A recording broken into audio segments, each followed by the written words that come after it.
আমার বাসায় যখনই আমার ফ্রেন্ডসদের আসার কথা থাকে বা প্ল্যান থাকে, তখন তারা তো আগে থেকেই ডিমান্ড করে বসে আমি যেন তাদের জন্য এই রেসিপিটা অবশ্যই তৈরি করে রাখি। আর আমার বাসার সবাইও বলে যে এই রেসিপিটা নাকি একদম রেস্টুরেন্টের মতো করেই আমার হাতে তৈরি হয়। একটা সিক্রেট সস তৈরি করে এই রেসিপিটা করি, এই জন্যই মনে হয় বেশি স্বাদ হয়।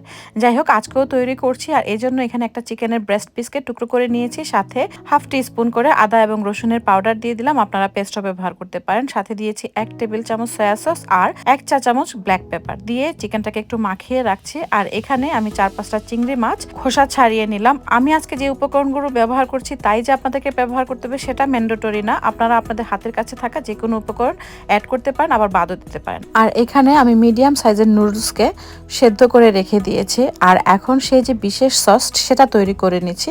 আর তার জন্য আমি 1 টেবিল চামচ টমেটো সস, 1 টেবিল চামচ চিলি সস, 1 টেবিল চামচ সয়া সস, 1 টেবিল চামচ ওয়েস্টার সস, যদি ওয়েস্টার সস না থাকে সেই ক্ষেত্রে 2 টেবিল চামচ সয়া সস দিয়ে দিবেন। দিয়ে দিয়েছি 1 টেবিল চামচ সিসিমি অয়েল, 1 টেবিল চামচ সাদা সিরকা আর 1 চা চামচ কর্নফ্লাওয়ার, সাথে 2 টেবিল চামচ পানি দিয়ে এখন সবকিছুকে ভালোভাবে মিক্স করে নিচ্ছি। আমি আর এখানে ব্ল্যাক পেপার ব্যবহার করছি না, যেহেতু আমরা চিকেন মেরিনেশনের জন্য ব্ল্যাক পেপার অলরেডি ব্যবহার করেছি। এখন মূল রান্নাটায় চলে যায়। আর মূল রান্নার জন্য এখানে আমি 3 টেবিল চামচ তেল দিয়ে দিলাম। তেলটা গরম হয়ে গেলে 7-8 কোয়া রসুন কুচি করে দিয়ে দিলাম। রসুনটা হালকা বাদামি হয়ে গেলে সেই যে আগে থেকে চিকেনটা মেরিনেট করে রেখেছিলাম সেই চিকেনের পিসেসগুলো দিয়ে দিলাম।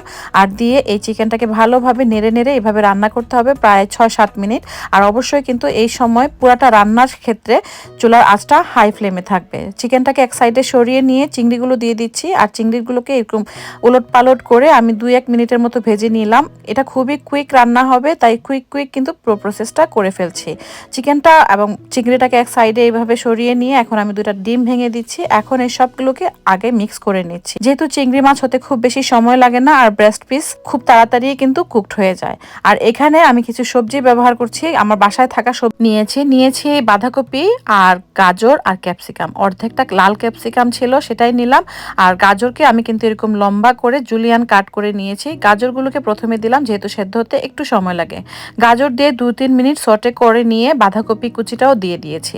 এখন সবকিছু ভালোভাবে মিশিয়ে নিচ্ছি আর এভাবে সটে করছি প্রায় 2-1 মিনিট।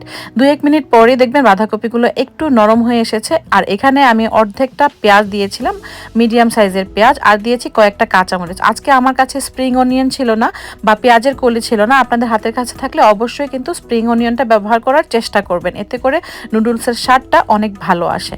এখন আমি সেদ্ধ করা নুডলস দিয়ে দিলাম, দিয়ে দিয়েছি স্বাদ মতো লবণ আর হাফ টেবিল চামচ দিয়েছি টেস্টিং সল্ট। আর ওই যে ক্যাপসিকামটা ছিল সেই ক্যাপসিকামটাও কিন্তু এই পর্যায়ে আমি ব্যবহার করছি। ক্যাপসিকামটা আমি আগে ব্যবহার করিনি, তা না হলে ক্যাপসিকাম খুব নরম হয়ে যেত। আর একদম লাস্টে ক্যাপসিকামটা দিলে ক্যাপসিকামটা খুব সুন্দর ক্রাঞ্চি থাকে। সবকিছুকে মিশিয়ে নেওয়ার পর সেই যে আগে থেকে তৈরি করা সসটাও কিন্তু এখন আমি নুডলসের মধ্যে দিয়ে দিলাম। আর আপনারা স্বাদের ব্যালেন্স আনার জন্য অল্প করে একটু চিনি ব্যবহার করতে পারেন, প্রায় 1 চা চামচ পরিমাণ। কিন্তু আমাদের বাসায় কেউ নুডলসে চিনি পছন্দ করে না, সবাই বলে মিষ্টি মিষ্টি নাকি লাগে, তাই আমি এর জন্য চিনি ব্যবহার করিনি। আর অবশ্যই কিন্তু টেস্টিং সল্টটা ব্যবহার করার চেষ্টা করবেন, এতে করে কিন্তু পুরোপুরি রেস্টুরেন্টের ফ্লেভারটাই পাবেন। আর সিসিমি অয়েলটাও কিন্তু দেওয়ার ট্রাই করবেন, এতে করে একদম চাইনিজ ফ্লেভারটাই পাওয়া যায়। দেখুন তো কত সুন্দর আর লোভনীয় লাগছে। বেশি না, নুডলস দিয়ে মাত্র 4-5 মিনিটই আমি সটে করে নিয়ে পরিবেশন করে নিলাম। আর দেখুন কতটা লোভ লাগছে এই প্লেটটা দেখে, মনে হচ্ছে না পুরো প্লেট একাই খেয়ে ফেলি। খুবই বেশি সুস্বাদু আর একদমই রেস্টুরেন্টেরই ফ্লেভার পাওয়া যায়। ঘরে বসে রেস্টুরেন্টের স্বাদ নিতে অবশ্যই কিন্তু রেসিপিটি ফলো করে একদিন নুডলসটা বাসায় বানিয়ে দেখবেন। আর কেমন লেগেছে লাইক এবং কমেন্ট করে জানাতে ভুলবেন না। রেসিপিটি ভালো লাগলে শেয়ার করার অনুরোধ রইল। ইনশাল্লাহ আবারও দেখা হবে। সেই পর্যন্ত সবাই ভালো থাকবেন, সুস্থ থাকবেন। আল্লাহ হাফেজ।